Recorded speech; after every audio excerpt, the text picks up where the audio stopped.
Good evening students. Waheguru ji का खालसा वाहिगुरु जी की फतेह। स्वागत है आपका प्लस टू के हमारे केमिस्ट्री के @फ्यूचर सेवर अकेडमी चैनल में, जिसमें हमने ऑर्गेनिक केमिस्ट्री का हेलो अल्केन्स और हेलो एरीन शुरू किया हुआ है। आज हम करने जा रहे हैं इसमें आगे है दो तरह की न्यूक्लियोफिलिक सब्स्टिट्यूशन रिएक्शंस होती हैं, टू टाइप्स की। तो पहली होती है substitution nucleophilic bimolecular reactions, substitution SN2। तो ये यहाँ पर जो व्हाइट स्पॉट है, ये रिफ्लेक्शन पै रही है लाइट की, इसको इग्नोर करना प्लीज, इधर फॉलो करना। तो पहले हम कर रहे हैं SN2। इसका मतलब है ये बाइमोलिकुलर न्यूक्लियोफिलिक रिएक्शंस है। और बाइमोलिकुलर न्यूक्लियोफिलिक रिएक्शंस के लिए हम एक एग्जांपल लेंगे, आपको पता लग जाएगा कि वो एग्जांपल क्या है, जिसमें हम CH3Br ब्रोमो इथेन की रिएक्शंस करवा रहे हैं किसी भी न्यूक्लियोफाइल से। जैसे OH नेगेटिव है, न्यूक्लियोफाइल वो होता है जो सीक करता है, जो ढूंढता है प्लस को, आप होता है वो माइनस का। तो OH नेगेटिव इसके साथ अलग ऐड हो रहा है, ये बन गया आपका CH3OH बन गया, ये OH अटैच हो गया। Br नेगेटिव इसके साथ निकल गया है, जो Br नेगेटिव इसके साथ निकल गया। तो यहाँ पर जो बाइमोलिकुलर रिएक्शंस है, वहां उसकी जो रेट ऑफ रिएक्शन है ना स्टूडेंट, वो ऐसे लिखते हैं, क्योंकि बाइमोलिकुलर रिएक्शंस वो होती है which depends on the concentration of both reactants, मतलब कंसंट्रेशन ऑफ टू रिएक्टेंट्स, उसकी टू रिएक्टेंट्स होते हैं। तो ये डिपेंड करता है K into concentration of CH3Br की कंसंट्रेशन, और उसके साथ हो जाएगी OH negative concentration hydroxide ion की। तो इसके ये रेट इसके ऊपर डिपेंड करता है। This reaction is called nucleophilic substitution bimolecular reactions because in this reaction two molecules are participating in the rate law expression और in the rate of the equation। so ये होगी आपकी न्यूक्लियोफिलिक सब्स्टिट्यूशन रिएक्शंस। अब इसके लिए हमने जो nucleophilic substitution reactions है, इसके लिए हम इसका मैकेनिज्म देखेंगे, कैसे मैकेनिज्म होता है। मैकेनिज्म के लिए आप ये रिएक्शन ले लोगे, जो कार्बन है वो CH2 है और उसके साइड एक लगा है CH3। यहाँ पर इसके साथ जो कंपाउंड फॉर्मेशन है, मैंने CH3 के साथ उसके बजाय ये ले लिया, उसके मतलब in place of CH3 I am taking CH2CH3 like this. तो यहाँ पर स्टूडेंट आपके लिए ये बन जाएगा ब्रोमीन, यहाँ पर लगा हुआ है, और जो शेड पे इलेक्ट्रॉन्स हैं यहाँ पर वो क्लोरीन ब्रोमीन की तरफ ज्यादा चले जाएंगे, स्लाइटली नेगेटिव हो जाएगा, ये स्लाइटली पॉजिटिव चार्ज। तो यहाँ पर जो स्लाइटली पॉजिटिव चार्ज है उसके ऊपर नेगेटिव पार्ट का जो न्यूक्लियोफाइल है वो अटैक करेगा, बैक साइड से आएगा, तो पीछे से आएगा, ड्रा देगा ड्राएगा इसको इसके साथ अटैक कर देगा कार्बन के ऊपर।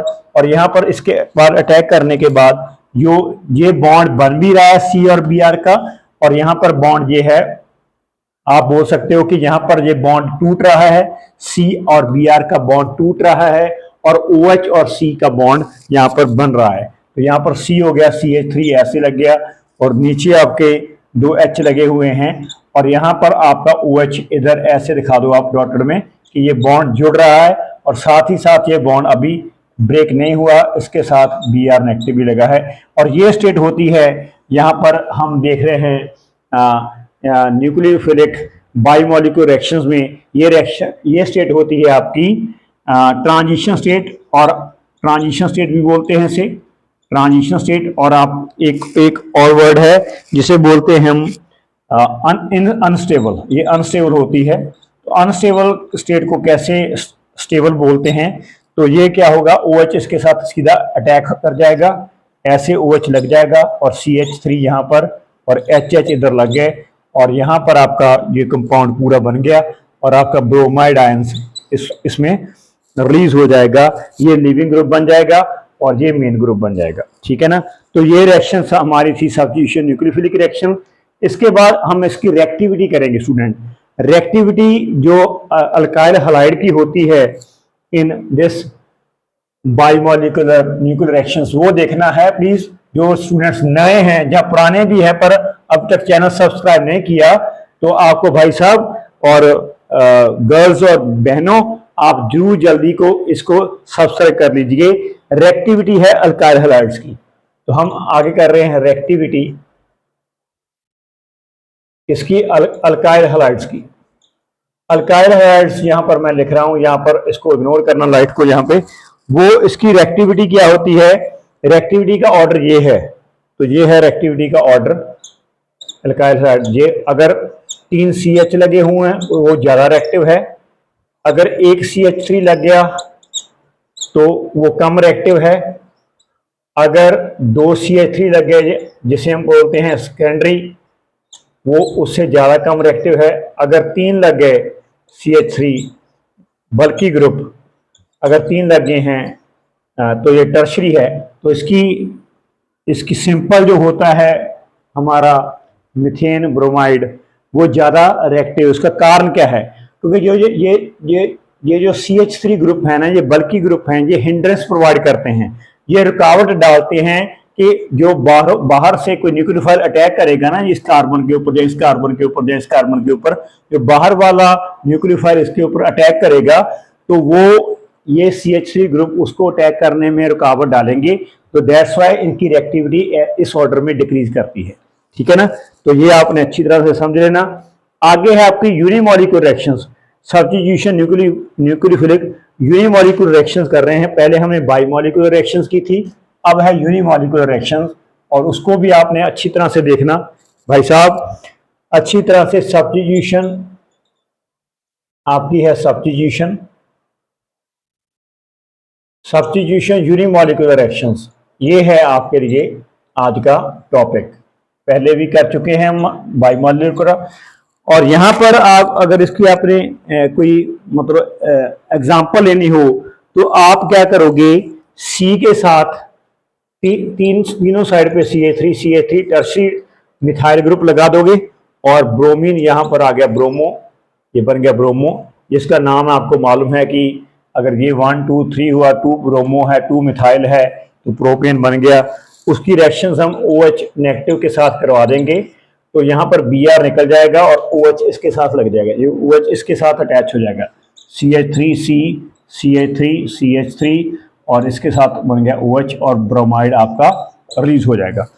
तो ये रिएक्शन जो है इसमें स्टूडेंट जो रेट है ना, रेट ऑफ रिएक्शंस, ये ओनली डिपेंड करती है concentration of the only of the one of the reactant. कौन सी रिएक्टेंट है? ये रिएक्टेंट CH3 आपके साथ CH3 लग गए 3 टाइम्स, और ब्रोमाइड इसके ऊपर अगर डिपेंड करती है तो ये बोलते हैं हम सिंपली ये रिएक्शन हो जाती है। तो C आप ऐसे लगा दो Br के साथ, तो इसे हम यूनिमॉलिक्यूलर रिएक्शंस बोलते हैं, क्योंकि ये डिपेंड करता है किसके ऊपर, कंसंट्रेशन रिएक्टेंट की एक टर्म के ऊपर। अब इसके 2 स्टेप में होती है ये रिएक्शन। पहली होती है कार्बोकेटायन फॉर्म होता है, अच्छी तरह से समझना ये reactions. First of all carbocation कैसे होता है, CH3 Br। तो जो share pair of electron C और Br में है, तो जो ब्रोमीन अपनी तरफ खींच लेगा, तो यहाँ पर आपका बन जाएगा, यहाँ मैं लिख रहा हूँ CH3C, यहाँ पर बन गया पॉजिटिव, और CH3 ये बन गया CH3 ब्रोमाइड आयन, इधर आप बोल सकते हो निकल गया। और ये रिएक्शंस का ये स्लो स्टेप है। तो दूसरा स्टेप क्या होगा वो देखते हैं अभी।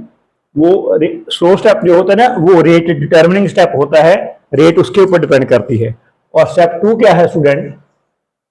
स्टेप 2 में क्या करेंगे, जो ये रिएक्शंस बनी है ना, ये आपका बना है CH3 C पॉजिटिव, CH3 ये है ना, तो इसके ऊपर ये पॉजिटिव पार्ट है कार्बन का, उसके ऊपर न्यूक्लियोफाइल अटैक करेगा, तो यूनिमॉलिक्यूलर रिएक्शन में न्यूक्लियोफाइल अटैक करेगा इसके ऊपर, और ये फॉर्मेशन हो जाएगी आपकी CH3 यहाँ पर CH3, और नीचे बन गया, बच गया, साइड पे लग गया OH।